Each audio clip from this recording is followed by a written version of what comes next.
જો તમે પણ સાઉથ ઇન્ડિયન ડીશ ખાવા પીવાના શોખીન છો તો આ સમાચાર જોઈ લો, કેમ કે હવે તમે સાઉથ ઇન્ડિયન ડીશ અને ગોટા ખમણ દાલવાળા મોંઘું પડશે.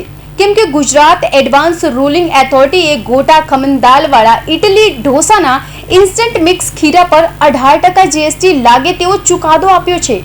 અત્યાર સુધી આ તૈયાર પેકેટ પર 5% જીએસટી હતો. ઇન્સ્ટન્ટ મિક્સ જીએસટીના દર અંગે વેપારીઓમાં મૂંઝવણ હોવાથી કેસ એડવાન્સ રૂલિંગ ઓથોરિટીમાં આવ્યો હતો. ઓથોરિટીએ તેના ચુકાદામાં સ્પષ્ટ કરી હતી કે એફિડેવિટ ધરાવતા લોટના મિશ્રણ પર ખાદ્ય પદાર્થની શ્રેણીમાં આવતા હોવાથી 18%ના દરે જીએસટી લાગુ પડે.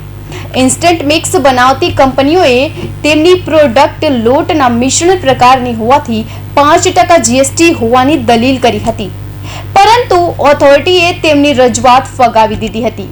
ઓથોરિટીએ ચુકાદામાં એવું પણ કહ્યું હતું કે આ ઉત્પાદનોમાં મસાલા તેમજ અન્ય ઘટકનું મિશ્રણ છે, માટે 18% જીએસટી લાગે.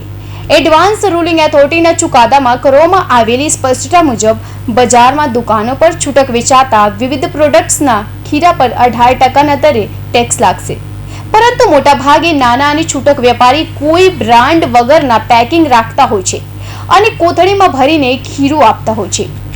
આ છૂટક વેચાણ પર બિલ પણ આપતું ન હોવાથી ટેક્સ લેવાતા નથી. ગુજરાત એડવાન્સ રૂલિંગ ઓથોરિટીએ તાજેતરમાં ઇન્સ્ટન્ટ મિક્સ પર સ્પષ્ટતા કરતા જણાવ્યું કે 5%ની જગ્યાએ 18% જીએસટી લાગુ પડશે, જેથી ગ્રાહકોને hotel, restaurant, south Indian dish પર 18% જીએસટી ચૂકવવો પડતા ડીશ મોંઘી બનશે.